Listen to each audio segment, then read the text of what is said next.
Reka ngusuhuze nkwifurize amahoro y'Imana nizera ko aho uri umwami Imana akurinze. Ni mwene so Iranzi Alfred. Uyu munsi turaganira ijambo ry'Imana, turasoma mu gitabo cya Rusi, turahera ku gice cya mbere dusome n'umurongo waho wa mbere. Mu minsi y'abacamanza inzara yarateye mu gihugu, nuko umugabo w'i Betelehemu y'i Buyuda asuhukira mu gihugu cy'i Mowabu, we n'umugore we n'abahungu be bombi. Uwo mugabo yitwaga Elimeleki, umugore we yitwaga Naomi, n'abahungu be bombi, umwe yitwaga Mahaloni undi yitwaga Kiriyoni. Bari Abanyefurata b'i Betelehemu y'i Buyuda, bagera mu gihugu cy'i Mowabu baturayo. Elimeleki umugabo wa Naomi arapfa, asigarana abahungu be bombi. Barongora Abamowabu kazi, umwe yitwaga Orupa undi yitwaga Rusi. Bamarayo imyaka nk'icumi, maze Mahaloni na Kiriyoni bombi barapfa. Uwo mugore yapfushije umugabo we n'abana be bombi. Yesu ashimwe cyane. Nifuje kukuganirira kuri iri jambo. Kubera iki Kiriyoni na Mahaloni na Elimeleki bapfuye? Kubera iki? Inzara yarateye mu gihugu. Hanyuma Abisiraheli bigira inama yo gusuhuka ngo bajye gushaka imibereho. Famiye yose. Cyaraziraga ko Abisiraheli basohoka mu gihugu bakagenda.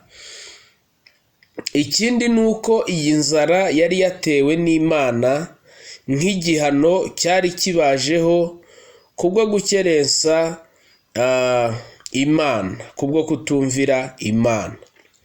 Barangije bo bishakira uburyo bwo gukira, bishakira uburyo bwo kubaho, bashaka aho bahungira inzara.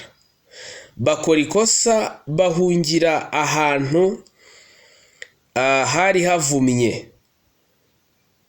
Imowabu, Abamowabu baturuka ku bakobwa ba Loti, igihe bigira inama yo kuryamana na se, bibashyiraho umuvumo.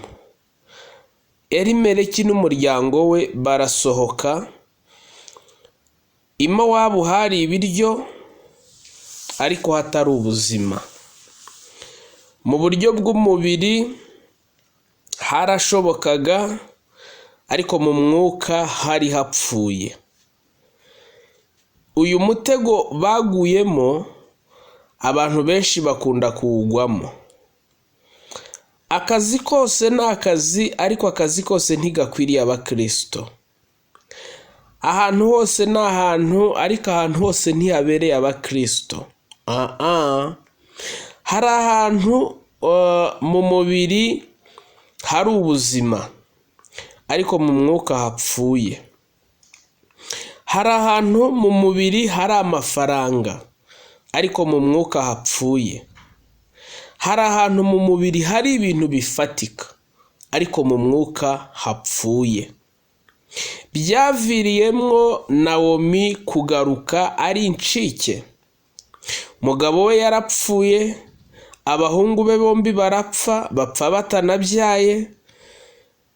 Hanyuma aza kumva yuko muri Isiraheli inzara yashize, aragaruka, ariko akenera kugaruka ari incike.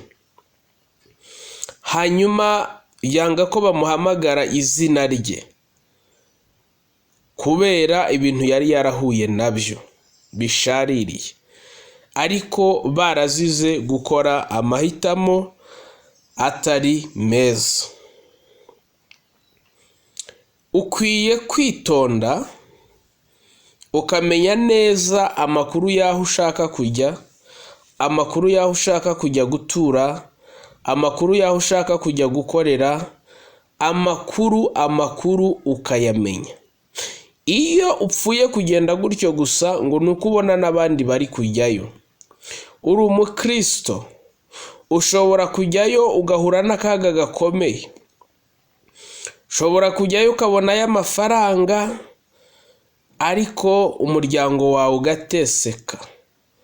Ushobora kujyayo ukabonayo ubutunzi ariko mu mwuka ugapfa. Ukwiye kwirinda. Ibyabaye kuri Naomi nawe bitazakubaho. Imana ikugirire neza, Imana igufashe, Imana iguhe ubwenge. Wirinde kujya guhahira i Mowabu.